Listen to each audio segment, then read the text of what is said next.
So, welcome to the e-commerce podcast. My name is Matt Edmundson. It is great to be with you on this bright and sunny day here in the UK.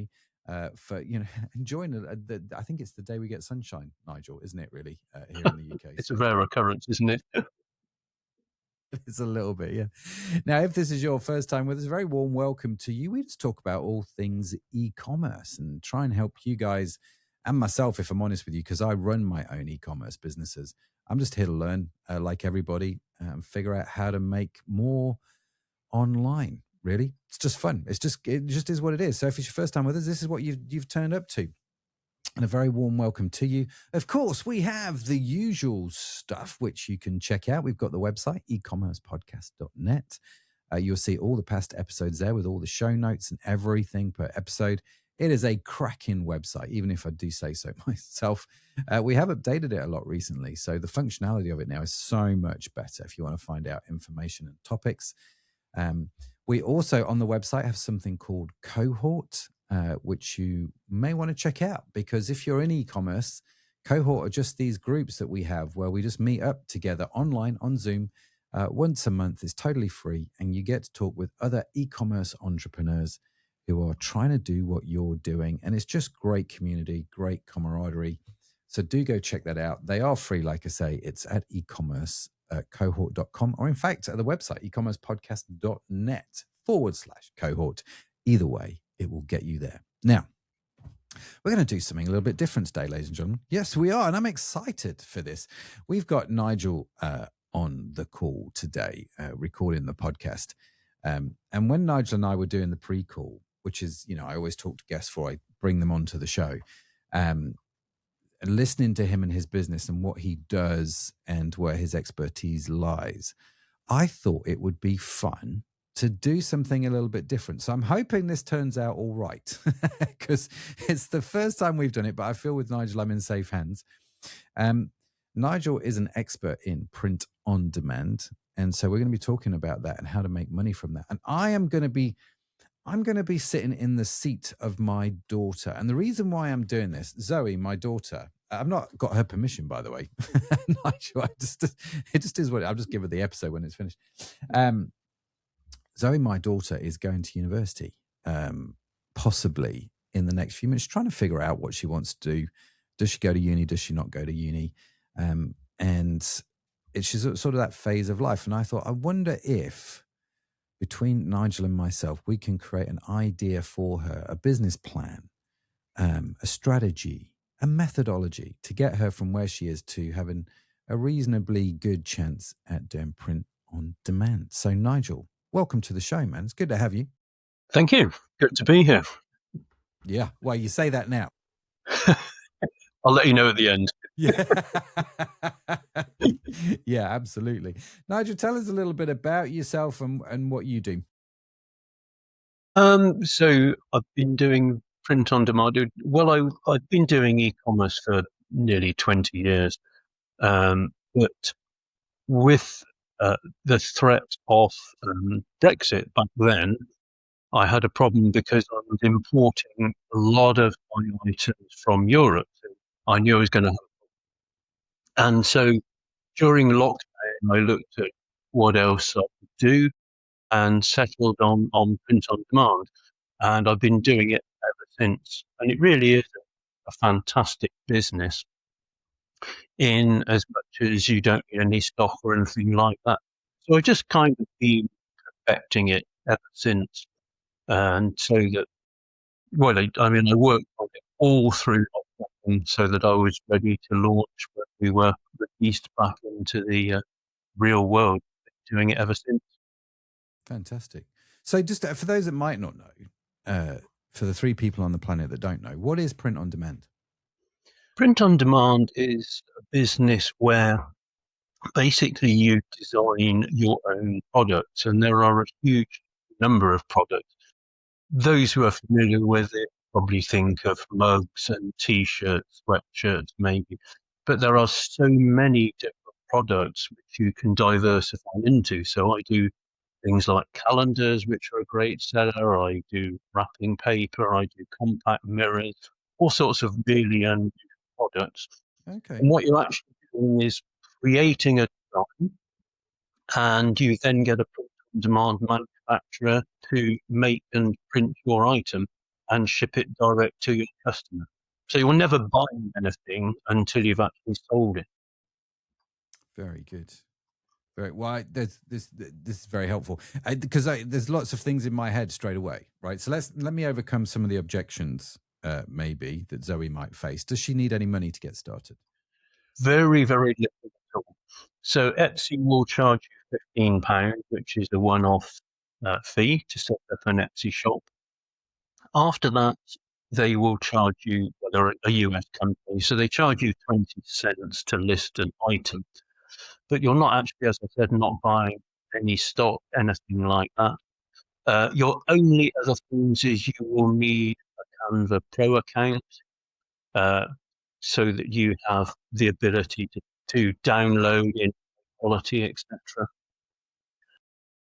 Maybe an odd little program. You're talking a couple of little programs. That's all really, just to generate your images and to create mock-ups, etc. So it's very, very cheap to start. Very good. And Zoe's going to be happy because she's a big fan of graphic design. This is her whole thing. Yeah. So this is right up her street. Now, that said, I'm assuming I don't need to be a designer to No. get started. Absolutely not. I mean, I'm not a designer. Was. So really, you have the option, of course, now to use AI. With Canva, where we do the bulk of the design work, you can use their stock images. But I personally find it much nicer to generate AI images because they are then unique. And you can, of course, get AI to create the whole design without actually doing anything if that's the way you want to go. Yeah. Okay. So I don't need to be a designer, which is great. Let me just circle back because you said here start in terms of cost, Etsy. So that's the platform I'm using. I'm not using Shopify. I'm not using any. I'm just going straight to Etsy. Shopify is great, and my recommendation is always to start on Etsy. So with Shopify, you have no traffic. So you've got to start paying for ads, which obviously is the first thing because we were just talking about cost. So you have got to drive all your traffic either through ads or by doing crazy amounts of social media. With Etsy, there's latest figures 86.6 million buyers last year, people who actually bought the minimum of one item.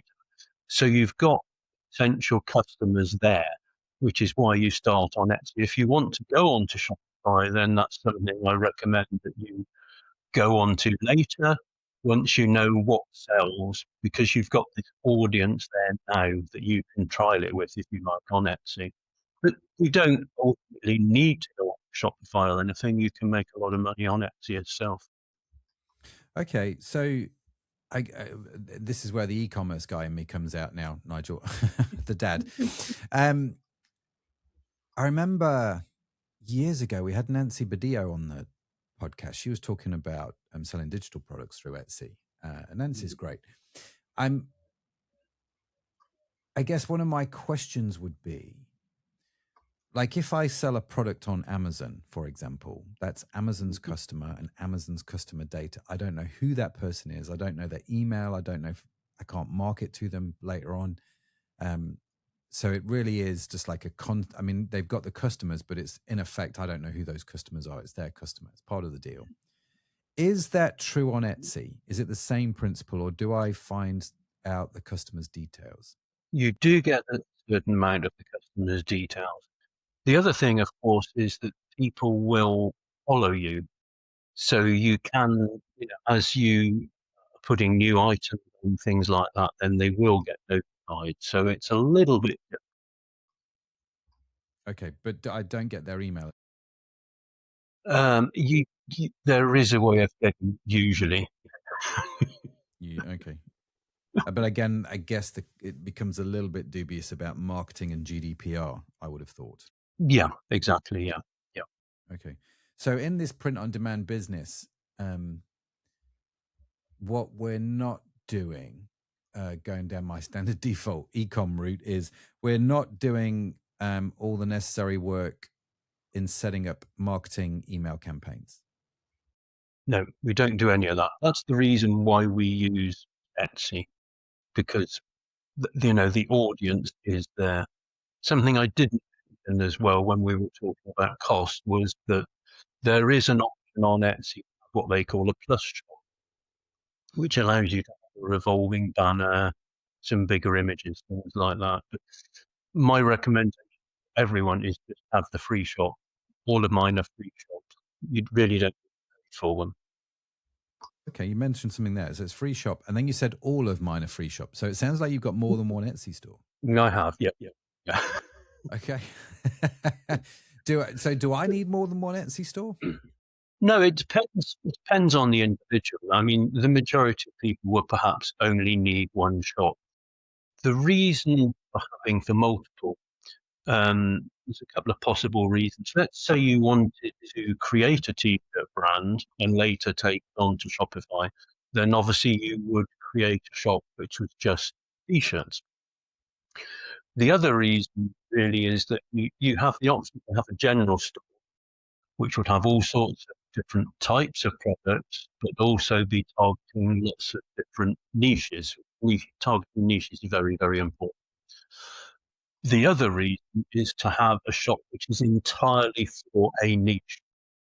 And that way, of course, you build a very, very good following, because it's somebody's hobby, their interest, the type of pet they've got, that sort of thing, which is a big interest for them. It's something they spend money on, and if you are creating products for them, if you like, then they're more likely to follow you. Okay. And so you said niching is important. So I'm assuming that this is where we need to start, in terms of how to figure out what the niche is that I need to be, Zoe needs to be working on. Right? Yeah. So we've got the basics. We're going to do Etsy. We don't really need to think about email marketing because it's Etsy. I don't need to think about payment providers. I don't need to think about any merchant accounts. I just need to put a store on Etsy. And to do that, I guess there are settings and things I need to think about. But it sounds like the first place I need to start is understanding what my niche is going to be. And that's going to help determine what my Etsy store is going to be called, look like, I'm assuming. Absolutely. Well, the place I always tell people to start is with research, and it really is the most important thing. And this is where a lot of people go wrong. They will just conjure up a design, if you like, out of their head, and then create a product which they don't know whether it's going to sell or not. So it's very, very important to find out what's selling and to find niches. And of course, something like a dog or a cat is not a niche. We need to people think it is. We have to dive right down into sub niches. I did a live session a couple of weeks ago, actually, with some of my students, and we were researching live different niches. And somebody said, "Well, what about sports?" So using AI, of course, we looked at the 10 best niche sports, which had the most potential. And one of them, which came up, was ice hockey. Now, it's probably not something you would think of, but it's underserved. But then that, of course, is still relatively high level niche. I mean, a big target for the US, Canada, etc. So then we took the niche further down and we said, well, how else can we niche this down? So we then looked at targeting ice hockey goalkeeper. And then using AI, we can research all kind of unusual terms, things like that, the slang which is used by ice hockey players, to generate totally unique products, which are really, really targeted. So that's the thing that you need to do. I always say to people, if pets is a big niche, people spend a lot of money on their pets. And as I said, dogs and cats isn't a niche, but then there are lots of other things. There are people who keep reptiles, people who keep corn snakes and bearded dragons, all these things. So you really want to go into these smaller areas where you are being very specific in your targeting, but also there is much less competition. Okay, this is helpful. So let me ask a few clarifying questions if I can, Nigel. No, sure. I like what you're saying about niching. We've said it a lot. You can't sell the ocean, as it were. You need to think through what you're doing. There's a trade-off, I find, between becoming so niche and market size, right? So you could go, using your example, ice hockey goalkeepers who are left-handed ice hockey goalkeepers who were born in Ireland. Do you know what I mean? It's like you can keep going with that whole thing till you've got like 2 people on the whole planet, and your market size isn't massive. So how do you balance that trade-off? Basically, what you do is you're stacking up lots of different niches. The thing is, it's very, very niche, and obviously it's not going to become a bestseller in its own right. But what you can do is target lots and lots of different niches, and in that way you're getting a small amount of money from each, if you like, but stacking it up over the year will add up to a lot of money. Okay, so I like that. So actually what you're saying is, okay, ice hockey goalkeepers, if we're going to niche it down to left-handed ones, we can also niche it down to right-handed ones. And we can then target both those. Collectively, they might be small, but when you join them together, actually they're quite large groups. Exactly, and it all adds up. Depends, of course, if you're putting them. If you were doing just for ice hockey, then you would have other positions. Perhaps you might have. Don't know much about ice hockey, but maybe ice hockey wingers if they have such a thing. This is funny. 2 guys talking about ice hockey niches, and neither of us know anything about ice hockey. We should probably stick to safer examples. This is the beauty of AI, that it could then give me all the thing that they use, and I can actually say like I know what I'm talking about when it comes to ice hockey. Oh yeah, you can do the research. So this is an interesting question. So where does Zoe start with AI? I mean, what's your AI platform of choice, or are you agnostic? I just tend to use ChatGPT, I'm afraid. It's perfectly good enough for what we need. I know people are saying that maybe Claude is better, etc. nowadays, but I'll use ChatGPT for image generation as well, and it is pretty good for image generation. Sometimes I'll use the platform just for image generation. 95% of what I do is all on ChatGPT. Okay. So you can do your research, you can do your image generation, everything all on that one platform. Yeah, fantastic. Okay, so I guess I can just picture Zoe. She's going, "This is great, Dad. What's the very first thing she needs to type into AI when she's thinking about niches? Is it because I suppose, does she think about things that she's interested in, that she knows about? Does she think about none of that and just ask ChatGPT just to go find some niches? I mean, how broad does she start at the beginning? I mean, if she's got something she's interested in, then it is always a good idea maybe to start with that if it's something where she could explore niches within that. Because if you're interested in something, then it helps her. But as we know, I'm not interested in ice hockey. So you can just go in and research.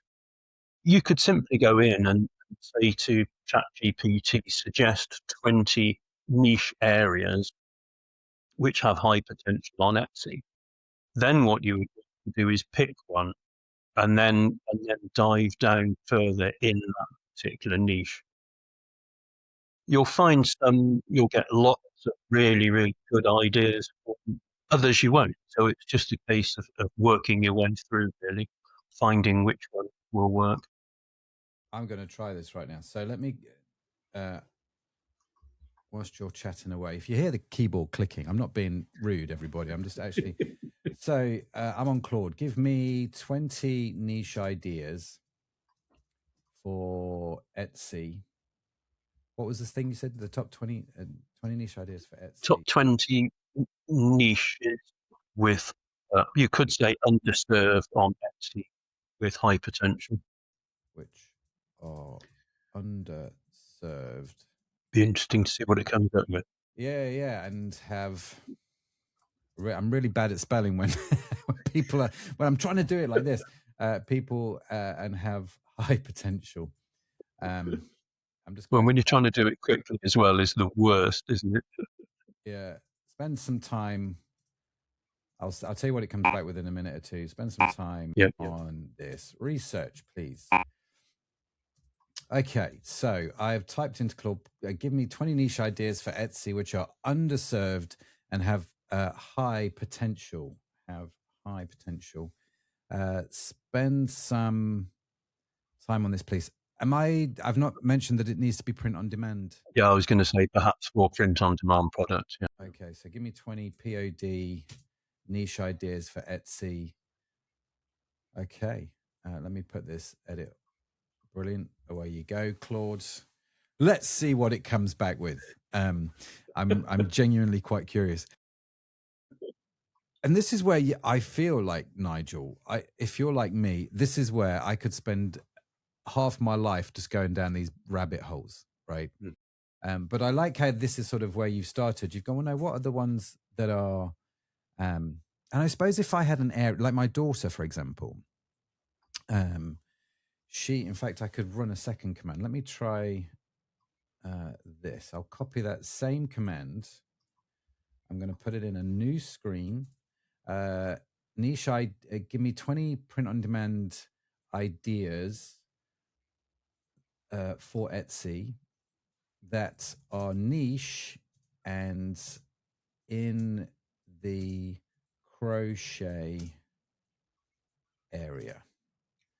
So what I've done there is I've just told it to go and look at a specific area because my daughter is into crochet. It's one of the things she's into, and you just kind of associate that with Etsy. Okay, so I'm liking this because you're just sort of starting at the top, aren't you? And you're then hammering it down. I suppose, how do I know then that I've found a reasonably good niche market? Well, what you can do is have a general store. So you could create, if you find something which you think is a good niche, then you could create 4 or 5 products for it and list them, see what response you get. From there, of course, you can start tweaking depending on whether people are clicking on them, whether they're favoriting them, whether they're buying them. That will all tell you whether you're kind of good area. Okay. And you've got access in Etsy to that data, like who's favoriting them, who's buying them, etc. Well, I suppose sales you'll see, but who's favoriting, and can you see how many people have visited your page and things like that? Yeah. You can all the basic info, if you like, in the stats. So you can see the number of visitors, the conversion rates, all of these type of things. That's interesting. Now, I guess my next question then is talking about AI. Does Etsy have an API where you can actually you would plug ChatGPT into it. I'd use Claude, but where you can plug the API into the AI. I'm hearing in my head what I'm saying, Nigel. Plug the API into the AI and have it analyze the analytics automatically. To be brutally honest, I don't know. I'm going to find out. I will quite often point ChatGPT at my store and say, right, analyze different things, which of course it will do. You can actually get it to analyze your store, look for improvements, things like that.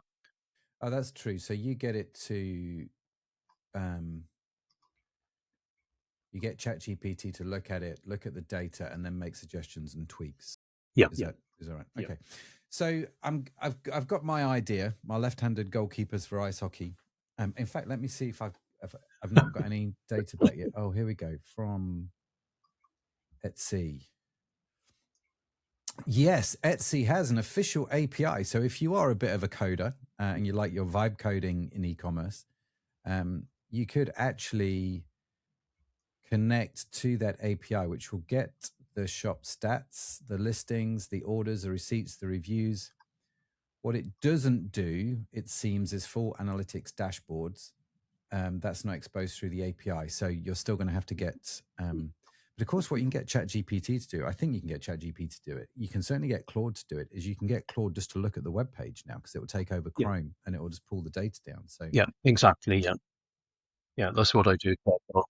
You can do it with a whole shop, with Peter, or even an individual. Yeah, that's really interesting. And And of course, analyze. yeah, we can always download the CSV as well, I'm guessing, Yep. and have AI analyze that. Okay, that's interesting. So, answering the question, give me 20 print-on-demand niche ideas for Etsy which are underserved and have high potential. It has come back with a list of 20, and then because Claude's been trying to be really helpful, it's gone, and these are the standout opportunities. Yep. Number one, adaptive clothing and sensory friendly. So neurodivergent and disabled communities are enormous but massively underrepresented. Number two, grief and memorial keepsakes. Okay. Yeah. So most sellers avoid. Big seller, actually. Sorry? I don't target, but I know they are a big seller. Yeah. Well, it says here most sellers avoid emotionally heavy topics. So I think if you're brave enough to go into that space. Yep. Niche outdoor micro hobbies, not hiking or camping, but gravel biking, bouldering, disc golf. Now, there's a guy listening to this called Sean Dobbs. He's got Disc Golf Australia, actually. He's a great guy. He's part of cohort. Let me shout out to his website. If you're into disc golf, go to his website. He's got a disc golf website, which I've got to understand a little bit more recently, Nigel, talking a lot more to Sean, and it fascinates me. So it's come up with things like that. Cultural celebration decor. So things like Diwali, Lunar New Year, Eid, etc. Disc golf actually came up in that when we were talking about high potential niche sport. It was one of the things that came up, and of course all of the things like pickleball and all of these kind of new sports. Yeah, that's awesome. I mean, I won't read through the whole lot, but Sean, if you're listening and you set up a print on demand store as a result of this, you owe Nigel and me a beer. That's all I'm saying. And so it's come back with niche ideas in the crochet area. So the best print on demand product types for this niche. Yarn, chicken, merchandise. I don't even know half of what these phrases are, so I probably won't read them. Good asking me. Yeah, but it's definitely saying the things that you should do are going to be mugs, tote bags, t-shirts, stickers, notebooks, wall art, and mouse pads. Okay, that's interesting. So we've got some ideas. I'm just going to pick a random idea off this. So let's say I'm going to go with, I won't do disc golf because I don't want to steal all of Sean's thunder. That would be really bad. But let me golf store. Yeah. Let me do gravel biking. Gravel biking sounds fun. Okay, so I'm going to choose something like gravel biking, Nigel. Yep. Zoe wouldn't, but I feel like I can talk a little bit about this, which is going to be useful. So I'm going to start with gravel biking. I guess my next question is where do I go from here? Do I set up my Etsy store first? Are there things that I need to think about when setting up the Etsy store to help me be found by people on Etsy? Yeah, absolutely. Or do I start with product? Well, the first thing is to do your research, which is kind of what we've looked at. The other thing I would say, just before we move on to kind of the SEO thing, if you like, is that funny sells. So you can then get Claude to generate funny sayings to go with your designs, which will actually help you sell things. I like that. Funny sells. Yeah. It definitely does for me. The other thing that sells is retro. Yeah. I buy retro all the time. Like my kids are like, Dad, I don't know what to get you for your birthday. I'll be like, retro 80s t-shirt is cool. So I've got Back to the Future, I've got A-Team, I've got all kinds of stuff, and so I guess that sells as well. Anyway, sorry, Nigel. This is where you can, let's say, we would say, cats, if you like, is a high level category, so not something you could target. But then you can actually, instead of going down into, if you like, what we were just now, you can then say, right, I want to target different styles. So it could be retro cats, anime cats, etc. This is another way to take things and niche things down. Yeah, no, very good. And that's where you're going to spend hours on AI, just finding something, aren't you? Yeah, this is where I mean, what I started doing now is I put aside a certain amount of time each week and say, right, that is my research time, because otherwise you can get completely lost in it. But once you've got a niche, then obviously you can kind of train ChatGPT to produce more and more in that particular niche without having to dive back in and doing all the work again, if you like. And how would I do that? Basically, well, it will pick up on your product. So I will, because I've got different shops, I need to tell it which shop I'm working on so that it knows the type of products which I want. So I have some niche stores. So I'll say, right, I'm working on this store. So I'm looking for design ideas for this store. And then I'll give it some more specific instruction. Okay, very good. So, so sorry, but back to the question then. I've got my gravel bike idea. Yep. Funny sells, so jokes, humor, retro, all Mhm. those kind of things, which are good. So I kind of know where I'm going to head. Yep. Do I now start, like, say, am I working on the store? Does the store dictate the products, or does the products dictate the store? How does that work? It depends which way. I mean, if you've settled on gravel biking, then obviously you would build a brand around gravel biking. If it's a store for that particular niche, I mean, this is one of the beauties of Etsy. Unlike if you like Amazon or eBay, which are just another seller, that you can build a brand. So your name obviously is your brand, so is very, very important. But also you can create your own banner, which you can just do on Canva. And by doing that, that is your branding, but also you can change that banner throughout the year, which is quite nice. So Christmas in particular, I will change my banner to something seasonal. You could change it with different events throughout the year if it's relevant. So you are kind of building a brand, if you like. And it's all about building the SEO into the store and the products. So, for example, the About Me section on your store is very important. So you would be doing that all about gravel biking, how you got into gravel biking, why you started designing products for it, that type of thing. And of course, you could get, in your case, Claude to write that section for you, give it some basic facts, but get it to write a human sounding, very important, as we know, About Me section, but which has got SEO built into it, because that About Me section is one of the sections in your shop which will count towards your SEO and getting found, basically. Even the shop announcement will do that as well. Okay. What else do I need to think about on the store? So it's once you've got your store set up, you need the other things you need are a simple logo. You could say it's not important, but it's all part of the branding again, and it makes your store look professional, particularly when you're starting out. I will often recommend under your banner, you can put your logo on one side. You can have a little head and shoulders photo on the other. And I strongly recommend that because such a huge percentage, over 90% of sellers on Etsy are individuals. And people, buyers, if you like, they quite often want to know about you. I can't remember the exact figures at the moment, but there is a large percentage of people in a survey done last year said that they will be influenced by the About Me section in their decision to buy.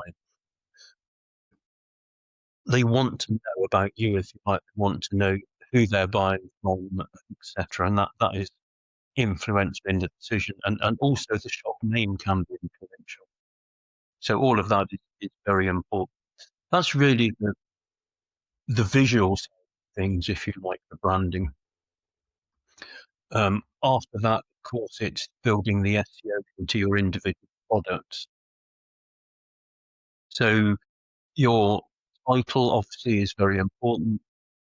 Your description then is very, very important. And you have, of course, the, if you like, the meta, the bit which is shown by Google, just something you fix on the search results. So you want to have your meta in there as well, which again wants to have the correct keywords in right at the beginning. After that, obviously you build tags into your individual listing. So these are basically keywords, or should you say keyword phrases, because you don't want to be using single words. So always a relevant keyword phrase. Also alt text. So the text which is hidden behind images. Etsy won't particularly pick up on this, but as you know, the search engines like Google are text driven. So they won't see beautiful mock-ups which you've created, but they will see the text which is behind them. So again, this will have SEO built into it. Okay, so just And standard e-commerce SEO stuff, isn't it? It's just all, there's nothing rocket science there, really. It's the standard stuff we do on an e-commerce site. Yeah. It's very, very straightforward. Yeah. How do I we'll come on to products in just a minute, Nigel, but how do I deal with the fact that I'm a new store and therefore will have no reviews? Is it just a case of there's not really a whole great, you just need some people to buy and get reviews? What strategy could I have there? You're very limited on what you can actually do to influence that. This is where creating this very professional looking store to begin with the banner and logo, etc., helps.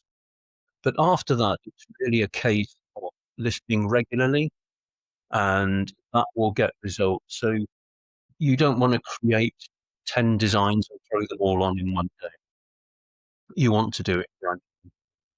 The algorithm look at your new product you've uploaded, say, is anyone going to be interested in this? Is anyone going to favorite it? Is anyone going to buy it? And they will rank that listing higher, maybe 24 or 48 hours. So by listing something today and perhaps another tomorrow or the following day, you're drawing more into your shopping. Right? But the important listing regularly is telling the algorithm that you're active, and they will therefore rank you higher. So it'll take a little bit of time. This is where people they'll put a couple of listings up, think, oh, it's not sold, nothing sold, doesn't work, give up. You need to keep going, persevere, keep putting some more items up. Once you've got to perhaps 10 sales, then the algorithm knows what you're about, knows who to show your products to, and so it will then, from that stage, start to grow. So are you, on your existing stores, Nigel, are you still putting like a new product on every day? Or are you're doing this to build till you get your 10, 20 sales and then you don't need to put as many products on? You don't need to put as many products on at all. Once I always say the more product you put on, then the more you are going to sell, basically. Last year we moved house and I was renovating a house. And so I actually did very, very little work so it's just a case of adding a new item time to time, just to show that I was still active. But obviously, because my store's established, by this stage, I'm getting sales coming in as well. So you can get to a certain stage, and kind of take a step back and not do so much. But certainly when you're starting, it's all about listing regularly. Yeah. Okay. So how do I suppose then a big question now is, again, with AI, I've done a bit of research on products. I suppose I could look at people in the same niche or similar niches and see what's selling well for them. Mm-hmm. So for me now, the big question is how do I source the products? I mean, is it just a case of just go to Google, type in print on demand calendars, and I get a list of people and I contact them? You can do it. There are lots of manufacturers all over the world. So you can, if we're in the UK, so what I would say is go in and just type in print-on-demand manufacturers in the UK. I have got an ebook. You're welcome to download, break down the benefits of different manufacturers. You can just, and the thing is, pick one manufacturer you'd like to start with, and then produce somebody that does the basic products. So if you're targeting a niche, so if you're gravel biking, if you like, you would want to probably not stick with one type of product. You probably want to do t-shirts, sweatshirts, mugs, these type of things. So find a manufacturer who does that type of product. Later on, you find more manufacturers because you can link multiple manufacturers to your store. So then you can move into perhaps other products where you can charge an even higher price and make a greater profit. Mm. Okay, so it's just literally a case of what I would call the old-fashioned Rolodex, isn't it? You're going through finding some suppliers that do what you do, but you're starting with the basics, the t-shirts, the mugs, and then you're expanding out from there, right? Yeah. And I'm guessing that the t-shirts and mugs are probably going to be the most competitive, because I imagine that's where everybody thinks to start. So how do you start to find interesting products ideas? Well, I suppose the question is, well, how do I find niche products for my niche market? Those products, I mean, that type of product is all available. But really, it's where it is down to niching the product, because you're doing something different, something which is totally unique, which is how you're going to get the sales. Why not? A lot of people will tell you, go and copy what someone else is doing, change a couple of words. And that's the worst thing you can do, to be quite honest, because if somebody's got a best-selling item on there, then they're probably dominating. Etsy's always going to show that product because they know it sells. If you're trying to sell something almost identical, that's not going to work. So that's why you're really targeting totally different ideas. And as I said, ideally funny.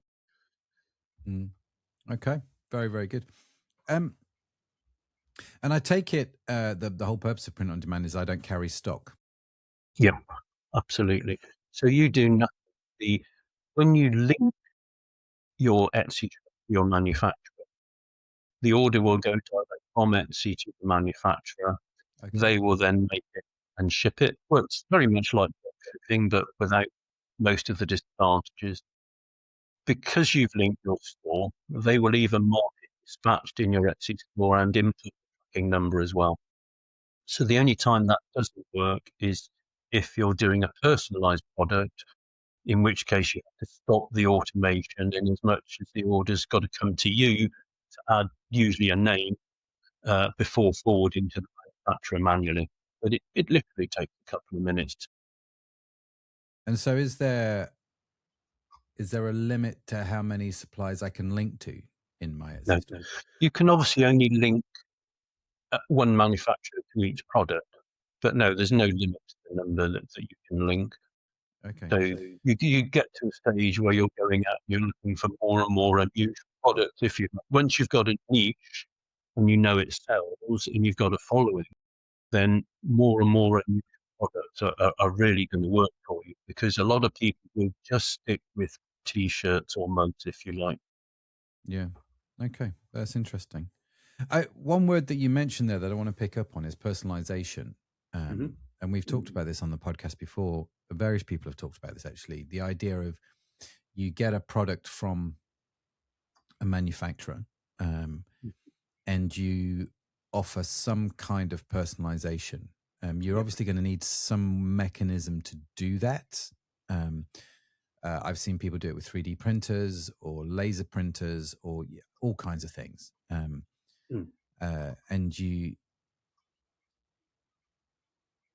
you can personalize it.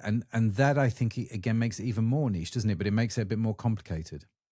Well, only in as much as you need to manually add the So you will have your design, which you've created. And if it's a personalized item, you don't upload it onto the manufacturer's website. So when an order comes through, Etsy will send you the order. The form, you can allow the form on your shop. You can allow the buyer, if you like, to put in the name or the details that they want.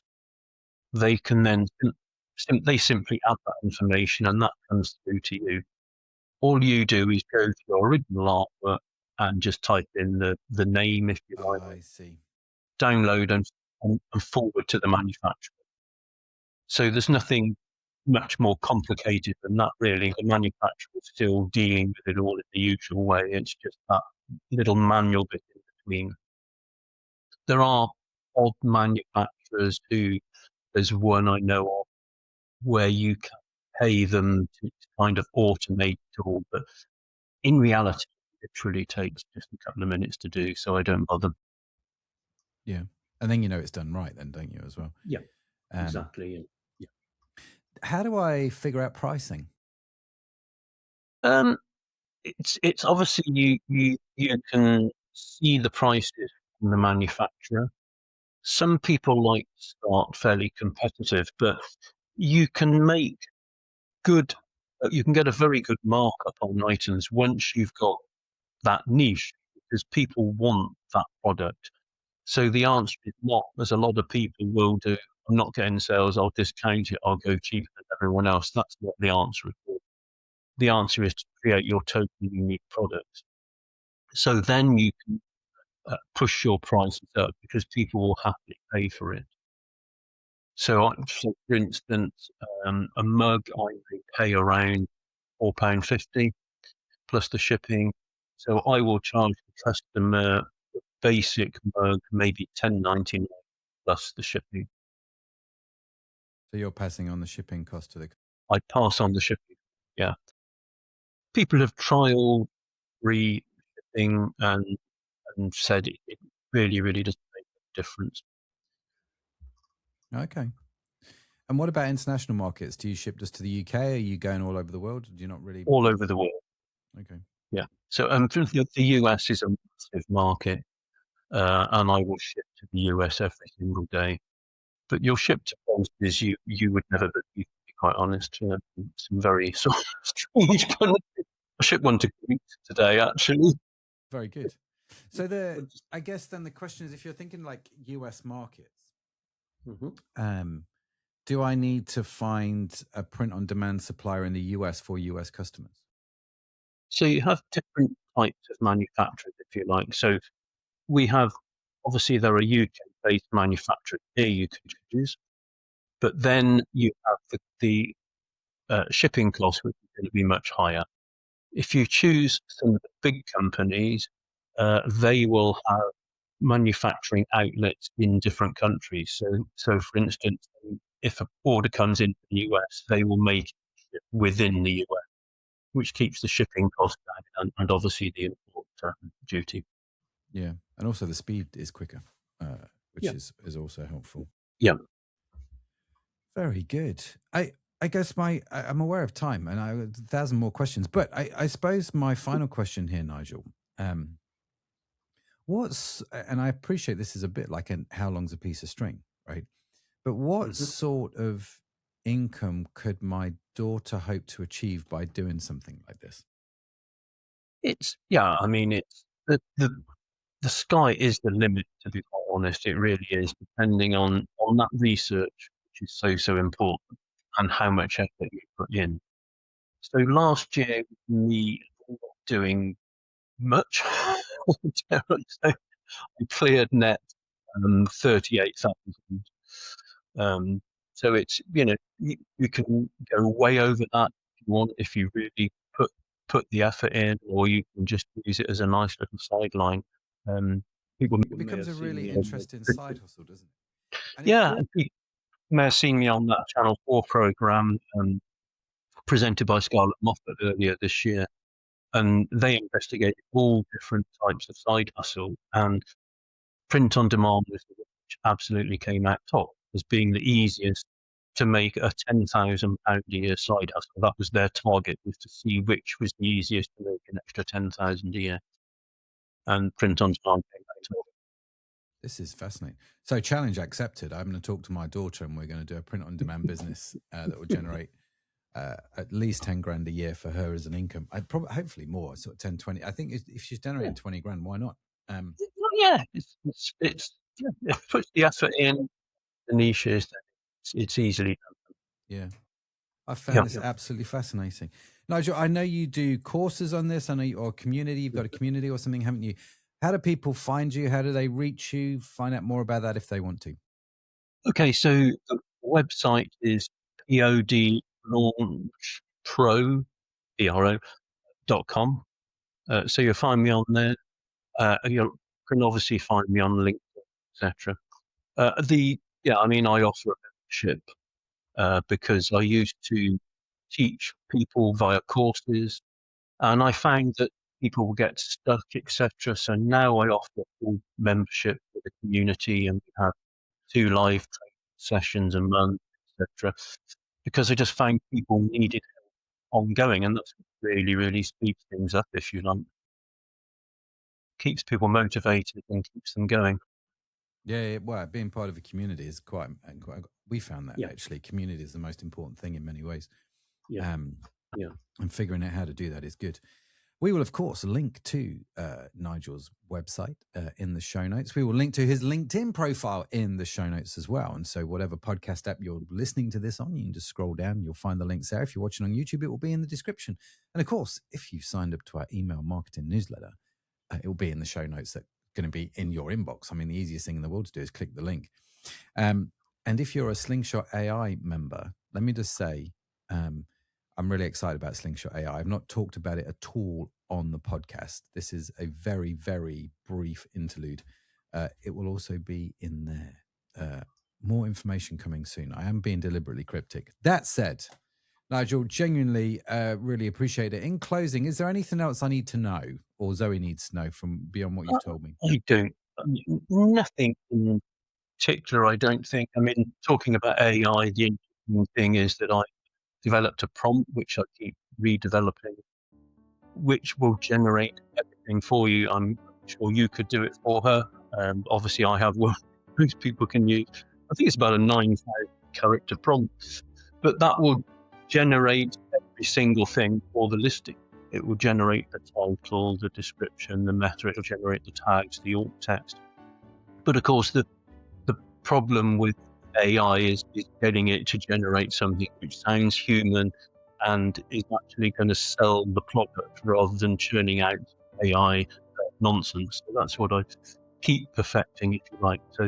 So that kind of saved a huge amount. Yeah, absolutely. Using AI like that. Off. Yeah. How do I get hold of that prompt, Nigel? Join your membership? Join the membership. Brilliant. Nigel, listen, I genuinely appreciate you coming on, man, and sharing the knowledge and the wisdom. I think you've made it sound remarkably straightforward, which in itself is quite a good skill, and something that I think I can definitely give to my daughter and tell her to run with it. But loved it, man. Love the conversation. Thanks for coming on the show. It was a bit of an experiment. I think it worked. I quite enjoyed it. So lots of good stuff out of it. But thank you. Thanks very much. No problem at all. Well, ladies and gentlemen, thank you so much for joining us this week on the eCommerce podcast. Hopefully you enjoyed that. A little bit unusual. And maybe we'll do some more of these. Tell me what you think. Do you like these kind of things where I get people to come coach me on their business ideas? Genuinely interested. Anyway, that's it from me. That's it from Nigel. Thank you so much for joining us. Have a phenomenal week wherever you are in the world. I will see you next time. Bye for now.